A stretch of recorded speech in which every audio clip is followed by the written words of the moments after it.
السلام علیکم ورحمۃ اللہ وبرکاتہ۔ خطبہ جمعہ مسجد نبوی ڈاکٹر حسین علی شیخ حفظہ اللہ تعالی۔ موضوع شرعی احکامات کی فوری تعمیل، ضرورت اور فوائد۔ ترجمہ شفقت الرحمان حفظہ اللہ تعالی۔ بتاریخ 2 شعبان 1438، 28 اپریل 2017۔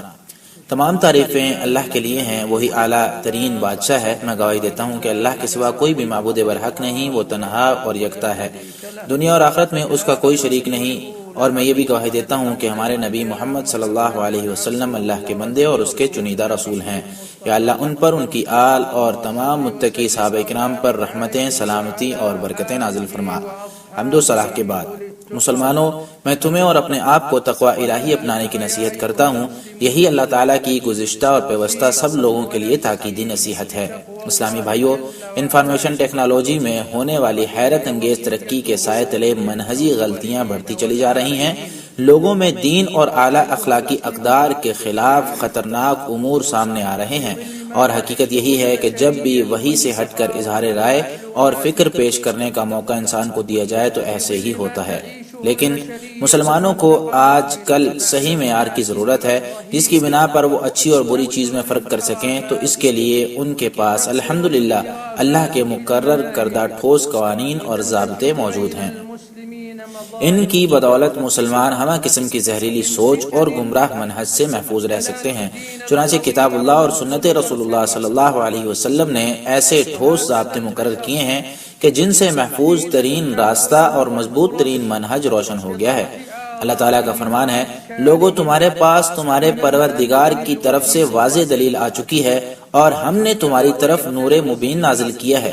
اب جو لوگ اللہ پر ایمان لے آئے اور اس کو مضبوطی سے تھامے رہے، تو انہیں اللہ اپنی رحمت اور فضل میں شامل کرے گا اور اپنی طرف سے آنے کی سیدھی راہ دکھا دے گا۔ سورۃ النساء آیت 174 تا 175۔ اسی طرح زندگی میں بدبختی کا خاتمہ اور دنیا اور آخرت میں مشکلات سے چھٹکارا اسی وقت حاصل ہوگا جب مسلمان اپنے پروردگار کی کتاب اور اپنے نبی صلی اللہ علیہ وسلم کی سیرت کے تابع ہو جائیں گے۔ اللہ کے بندو، امت اسلامیہ کی انفرادی یا معاشرتی فلاح و بہبود کے لیے عظیم ترین اصول یہ ہے کہ شریعت الہیہ کے مکمل پابند ہو جائیں، اپنی ہر حرکت اور تصرف کو حکم الہی اور رسول اللہ صلی اللہ علیہ وسلم کی تعلیمات کے تابع کریں۔ اس لیے اللہ تعالیٰ کے احکامات کی پابندی اور تعظیم مسلمانوں کی اولین ذمہ داری ہے۔ مسلمانوں کے لیے خلوت و جلوت، تنگی و آسانی، چار و ناچار، خوشی غمی، فراوانی اور بے سر و سامانی، ہر حالت میں اللہ تعالیٰ کو اپنا نگران اور نگہبان سمجھنا ضروری ہے۔ فرمانے والی تعالیٰ ہے، کسی مومن مرد اور مومن عورت کو یہ حق نہیں کہ جب اللہ اور اس کا رسول کسی کام کا فیصلہ کر دے تو ان کے لیے اپنے معاملہ میں کچھ اختیار باقی رہ جائے، اور جو اللہ اور اس کے رسول کی نافرمانی کرے تو وہ یقیناً صریح گمراہی میں جا پڑا۔ سورۃ الاحزاب آیت 36۔ یہ آیت ہم سنتے اور پڑھتے تو ہیں، لیکن اس آیت کی معنی خیزی اور نکات سے بہرہ نہیں ہوتے۔ یہ آیت کریمہ ایک بنیادی ترین ضابطہ بیان کرتی ہے جو کہ تمام مسلمانوں کی زندگی کے لیے منہج کا درجہ رکھتا ہے۔ یہ ضابطہ تمام مسلمانوں کے قلوب و اذہان اور عملی زندگی میں پختگی کے ساتھ نظر آنا چاہیے۔ اس بنیادی ضابطے کے تحت حکمران اور رعایا، فرد اور معاشرے، مرد و زن سب کی ذمہ داری بنتی ہے کہ احکامات الہیہ اور فرامین نبویہ صلی اللہ علیہ وسلم پر عمل پیرا رہیں۔ صرف عبادات ہی نہیں بلکہ اپنی زندگی کے تمام گوشوں میں اس ضابطے کو عملی صورت دیں۔ اس آیت کریمہ میں ہمارے پروردگار کی جانب سے ذکر کیا گیا ہے کہ ایمانی تقاضوں، ایمانی صفات اور ارکان کا یہ بھی تقاضا ہے کہ حصول رضا الہی کے لیے فوری عمل کریں، رسول اللہ صلی اللہ علیہ وسلم کی سیرت سے رہنمائی لیں، ہر وقت اور ہر لمحے میں اللہ تعالیٰ کے احکامات اور رسول اللہ صلی اللہ علیہ وسلم کے فرامین کی تابعداری اور فرمانبرداری کریں، یہاں تک کہ بندے کے لیے حکم الہی اور امر رسول صلی اللہ علیہ وسلم نافذ کیے بغیر کوئی گنجائش ہی نہ رہے، چاہے حکم عدولی کی صورت میں کتنے ہی پرکشش اور من پسند نتائج موجود ہوں، کیونکہ یہ ایمانی تقاضا ہے کہ مسلم معاشرہ شریعت مطہرہ کے سائے تلے زندگی بسر کرے۔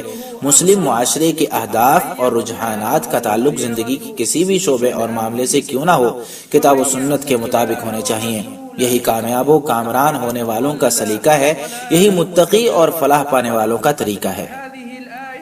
امام احمد رحمہ اللہ ایک واقعہ بیان کرتے ہیں، اس واقعے کا مرکزی موضوع صحیح مسلم میں موجود ہے کہ نبی صلی اللہ علیہ وسلم نے اپنے صحابی جلیبیب کی شادی کا پیغام ایک انصاری لڑکی کے باپ کی جانب ارسال کیا۔ اس پورے قصے میں یہ بھی ہے کہ لڑکی کی والدہ نے کہا، کیا رسول اللہ صلی اللہ علیہ وسلم کو جلیبیب ہی میسر آئے؟ اللہ کی قسم ہم اس سے اپنی بیٹی کی شادی نہیں کریں گے۔ یہ سن کر ان کی بیٹی نے کہا، اور یہی بات ہمارے لیے مشعل راہ بھی ہے، کیا آپ رسول اللہ صلی اللہ علیہ وسلم کے انتخاب کو مسترد کرنا چاہتے ہو؟ اگر رسول اللہ صلی اللہ علیہ وسلم نے اس جلیبیب کو تمہارے لیے منتخب کیا ہے تو اس کی شادی مجھ سے کر دو۔ حالانکہ جلیبیب کی غربت سب کے ہاں معروف تھی، انہیں زیادہ اہمیت نہیں دی جاتی تھی، تو رسول اللہ صلی اللہ علیہ وسلم نے اس لڑکی کے لیے یہ کہتے ہوئے دعا فرمائی، یا اللہ اس پر ڈھیروں خیر و برکت برسا اور اس کی زندگی میں کبھی کدورت پیدا نہ ہو۔ تو اس دعا کی برکت سے انصار میں کوئی ایسی بیوہ خاتون نہیں تھی جو اس لڑکی سے زیادہ خرچ کرتی ہو۔ اس واقعے میں یہ بھی ہے کہ اس شادی کے چند دن بعد ہی جلیبیب نبی صلی اللہ علیہ وسلم کے ہمراہ ایک مارکے میں شہید ہوئے اور اپنی جان کا نذرانہ بارگاہ الہی میں پیش کر دیا۔ مکمل قصہ طویل اور مشہور و معروف ہے۔ مسلم اقوام صحیح ایمان اور اس آیت کریمہ کے تابع دار ہونے کی علامات میں یہ بھی شامل ہے کہ انسان اللہ تعالیٰ کی حدود پامال نہ کرے، رسول اللہ صلی اللہ علیہ وسلم کی سنت پر کاربند رہے، آپ صلی اللہ علیہ وسلم کی سیرت اور رہنمائی کے مطابق چلے۔ ایک بار طاؤس رحمہ اللہ نے ابن عباس رضی اللہ تعالیٰ عنہما سے عصر کے بعد 2 رکعت پڑھنے کی اجازت مانگی تو آپ نے طاؤس کو منع فرما دیا اور یہی آیت پڑھ کر سنائی۔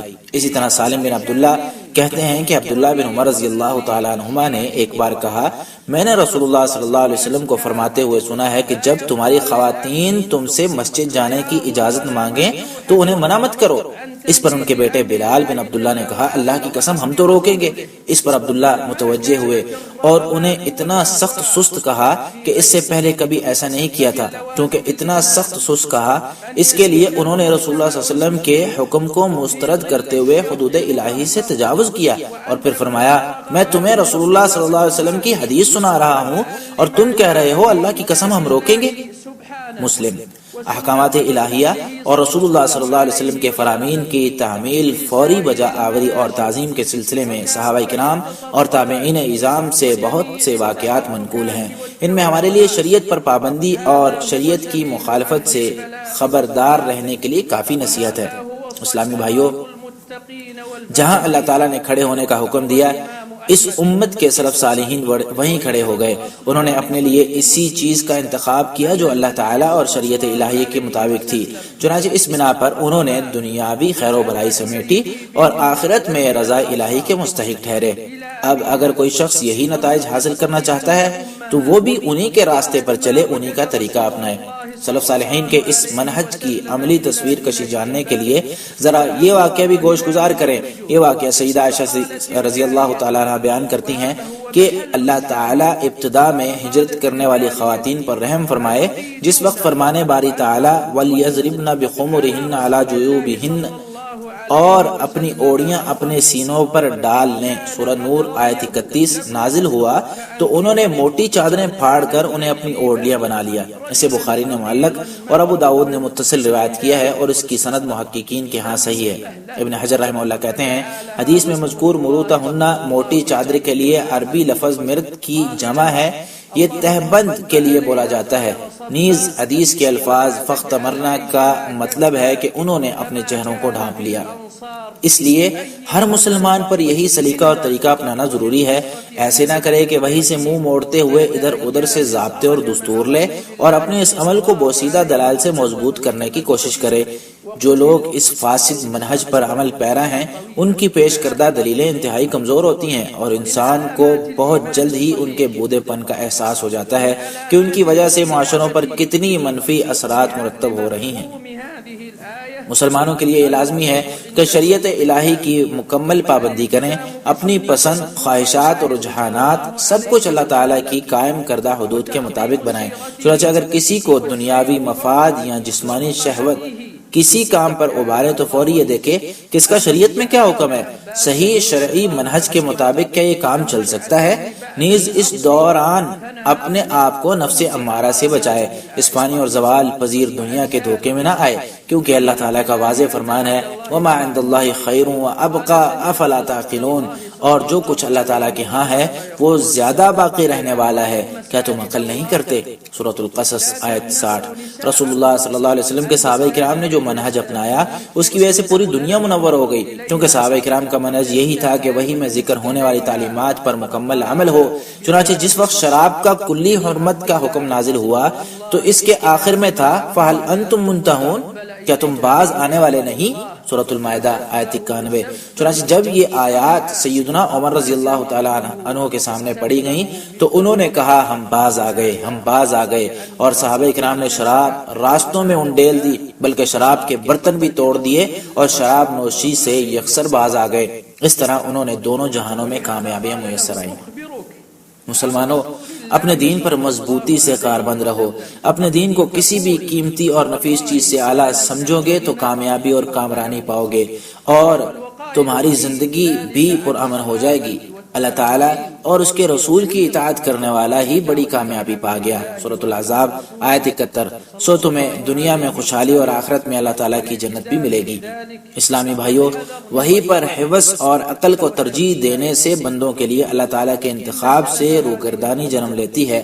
حالانکہ اللہ تعالیٰ کو اپنے بندوں کے بارے میں زیادہ علم ہے، یہی وجہ ہے کہ جب لوگ وحی پر عقل کو ترجیح دینے لگیں اور اس گھٹیا پن کو اختیار کریں تو وہ دین میں مذموم بدعات پیدا کرنے لگ جاتے ہیں، یا دین میں اضافے کا باعث بنتے ہیں، یا پھر انتہا پسندی اور غلو میں مبتلا ہو جاتے ہیں۔ ان میں سے ہر ایک چیز رب العالمین کی شریعت میں مذموم اور کبھی ترین فعل ہے، اس لیے یہ امر ازبز ضروری ہے کہ مسلمانوں کی عبادات اور نظریات ہر چیز شریعت اور مقاصد شریعت کے عین مطابق ہو۔ میں اسی پر اکتفا کرتا ہوں۔ اللہ تعالیٰ سے اپنے لیے، تمام سامعین اور سب مسلمانوں کے لیے تمام گناہوں کی بخشش کا طلبگار ہوں۔ آپ بھی اسی سے بخشش مانگے، بے شک وہی بخشنے والا نہایت رحم کرنے والا ہے۔ دوسرا خطبہ۔ تمام تعریفیں اللہ کے لیے ہیں، وہ اکیلا ہی ہمیں کافی ہے۔ میں گواہی دیتا ہوں کہ اللہ کے سوا کوئی معبود برحق نہیں، اس کا کوئی شریک نہیں، وہی جلیل القدر اور بلند و بالا ہے۔ میں یہ بھی گواہی دیتا ہوں کہ ہمارے نبی محمد صلی اللہ علیہ وسلم اس کے بندے اور چنیدہ رسول ہیں۔ اللہ تعالیٰ آپ پر، آپ کی آل اور عقل و دانش کے پیکر تمام صحابہ پر رحمتیں، برکتیں اور سلامتی نازل فرمائے۔ حمد و ثنا کے بعد مسلمانوں، شریعت الہی سے منحرف اور حوث پرست شخص راہ ہدایت میں پھسلا ہوا ہے۔ وہ سیدھے راستے پر نہیں بلکہ وہ دور کی گمراہی اور تباہی کے دہانے پر ہے۔ اللہ تعالیٰ کا فرمان ہے، کسی مومن مرد اور مومن عورت کو یہ حق نہیں کہ جب اللہ اور اس کا رسول کسی کام کا فیصلہ کر دے تو ان کے لیے اپنے معاملے میں کچھ اختیار باقی رہ جائے، اور جو اللہ اور اس کے رسول کی نافرمانی کرے تو یقیناً وہ سری گمراہی میں جا پڑا۔ سورۃ الاحزاب آیت 36۔ اسی طرح رسول اللہ صلی اللہ علیہ وسلم نے اپنی امت کو دائمی کامیابی اور سفینہ نجات کی دعوت دیتے ہوئے فرمایا، جنت میں جانے سے انکار کرنے والوں کے علاوہ تم میں سے ہر شخص جنت میں چلا جائے گا۔ صحابہ نے عرض کیا، اللہ کے رسول، جنت میں جانے سے کون انکاری ہے؟ تو آپ صلی اللہ علیہ وسلم نے فرمایا، جس نے میری اطاعت کی وہ جنت میں داخل ہو گیا، اور جس نے میری نافرمانی کی یقیناً اس نے جنت میں جانے سے انکار کیا۔ اس لیے حوث پرستی اور شیطان کے پیچھے چلنے سے بچو، کبھی افعال اور گناہوں سے اجتناب کرو تو رحمان کی جنت میں داخل ہو جاؤ گے اور اللہ تعالیٰ کی رضا حاصل کر لو گے۔ اللہ تعالیٰ نے ہمیں جلیل القدر عمل یعنی نبی کریم صلی اللہ علیہ وسلم پر درود و سلام پڑھنے کا حکم دیا ہے، اس لیے ہمیں اس کا اہتمام کرنا چاہیے، بلکہ جمعے کی رات اور دن کے دوران خاص طور پر نبی کریم صلی اللہ علیہ وسلم پر درود و سلام کا اہتمام کریں۔ یا اللہ ہمارے سربراہ محبوب، ہماری آنکھوں کی ٹھنڈک اور ہمارے نبی محمد صلی اللہ علیہ وسلم پر رحمتیں، برکتیں اور سلامتی نازل فرما۔ یا اللہ جب تک لیل و نہار آتے جاتے رہیں اس وقت تک آپ صلی اللہ علیہ وسلم پر درود و سلام نازل فرما۔ یا اللہ تمام صحابہ کرام، تابعین اعظام اور ان کے نقش قدم پر چلنے والوں سے روزے قیامت تک کے لیے راضی ہو جا۔ یا اللہ ہم تجھ سے تیرے اسماء حسنی اور اعلیٰ صفات کے وسیلے سے دعا کرتے ہیں کہ مسلمانوں پر اپنی طرف سے اتنی رحمت نازل فرما کہ انہیں تیرے سوا کسی کی ضرورت نہ رہے۔ یا اللہ مسلمانوں پر اپنی طرف سے اتنی رحمت نازل فرما کہ انہیں تیرے سوا کسی کی ضرورت نہ رہے۔ یا اللہ ان کی پریشانیاں رفع فرما، یا اللہ ان کی مشکل کشائی فرما۔ یا اللہ مسلمانوں کو ان کے علاقوں میں امن عطا فرما۔ یا اللہ مسلمانوں کو ان کے علاقوں میں امن عطا فرما۔